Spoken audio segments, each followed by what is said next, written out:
নমস্কার বন্ধুরা, আমি অন্বেষা। তোমরা দেখছো আমার চ্যানেল কুকু। নরম জুসি চিকেন, মশলার গন্ধ আর বাটারের সাথে এই রেসিপিটা হয়ে ওঠে আরও লাজবাব। আজ আমি বানাবো খুব মজার এবং রিচ ফ্লেভার একটা রেসিপি, বাটার চিকেন রোস্ট। এই রান্নাটা আমি স্কিন চিকেন দিয়ে করেছি, তোমরা চাইলে নর্মাল চিকেনেও করতে পারো। এবার 600 গ্রাম হাড়সহ চিকেন নিয়ে তার মধ্যে টক দই, আদা রসুন বাটা, নুন, লঙ্কার গুঁড়ো এবং লেবুর রস দিয়ে ম্যারিনেট করে 30 মিনিট থেকে 1 ঘন্টা মতো এটা রেখে দিতে হবে। এটা তোমরা ফ্রিজেও ম্যারিনেট করে রেখে দিতে পারো। এই রান্নাটা করা যতটা সহজ, খেতে কিন্তু ততটাই রিচ ফ্লেভার যুক্ত। এবার ম্যারিনেট করে আমি 1 ঘন্টা থেকে 1.5 ঘন্টা অন্তত এটা ফ্রিজে রেখে দিলাম। তোমরা চাইলে এটা বাইরেও রেখে দিতে পারো। বাটার চিকেন রোস্ট একটি খুব সুস্বাদু এবং রিচ মেন কোর্স ডিশ, যা বিশেষ দিনে পরিবেশন করার জন্য একদম পারফেক্ট। চিকেনের পিসগুলো আমি একটু বড় বড় রেখেছি, তোমরা চাইলে একটু ছোট করেও কেটে নিতে পারো। এবার একটা ভাজা মশলা করে নেব। তার জন্য তড়কা প্যানে নেব গোটা জিরে, গোটা ধনে, এলাচ, দারচিনি, লবঙ্গ এবং গোটা গোলমরিচ। সবগুলো একসাথে নিয়ে আমি 2 থেকে 3 মিনিটের জন্য লো টু মিডিয়াম ফ্লেমে এটাকে আমি ভেজে নেব। ততক্ষণ ভাজতে হবে যতক্ষণ না এর মধ্যে থেকে ধোঁয়া বেরোচ্ছে এবং খুব সুন্দর একটা গন্ধও বেরোচ্ছে। সব মশলাগুলো ভাজা হয়ে গেলে এবার ঠান্ডার জন্য অন্য একটা পাত্রে ঢেলে নেব। তারপর ঠান্ডা হয়ে গেলে মিক্সিতে দিয়ে ঘুরিয়ে আমি একটা মিহি পেস্ট করে নেব। এরপর এর মধ্যে 10 থেকে 12 কোয়া রসুন দিয়ে দেব এবং একটা পেঁয়াজ আমি ভিজে রেখেছিলাম লাল লাল করে, সেটা দিয়ে ঘুরিয়ে নেব।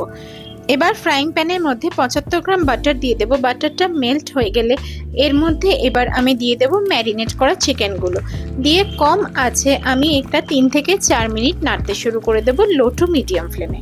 বাটার এবং হালকা মশলার সাথে ধীরে ধীরে রোস্ট করলে চিকেনের ওপর হালকা সোনালি রং আসে।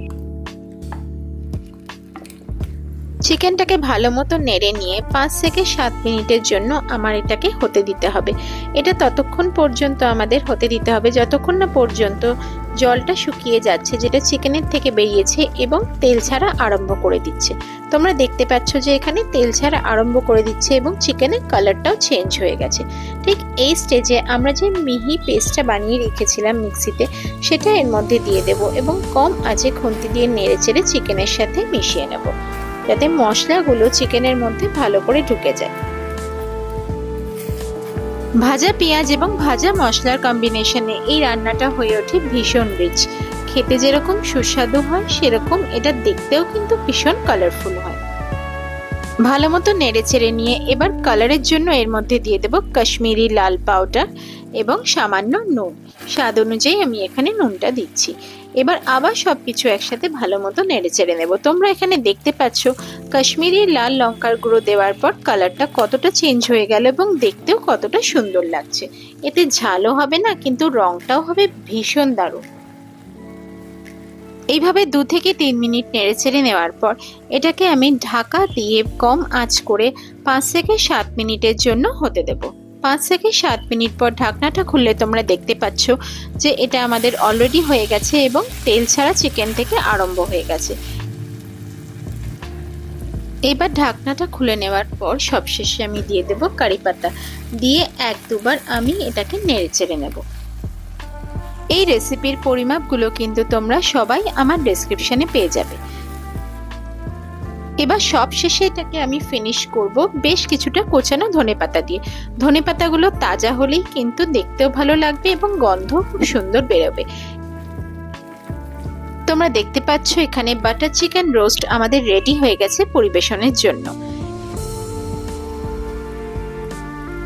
এই বাটার চিকেন রোস্ট রুটি, পরোটা বা পোলাওয়ের সাথে খেতে কিন্তু দারুণ লাগে। এই রেসিপিটা পুরোপুরি শিখতে হলে কিন্তু ভিডিওটা মিস করলে চলবে না। প্রথম থেকে শেষ পর্যন্ত কিন্তু ভিডিওটা দেখতে হবে তোমাদের। আর অবশ্যই কমেন্টে লিখে জানাবে কেমন হলো তোমাদের চিকেন বাটার রোস্ট।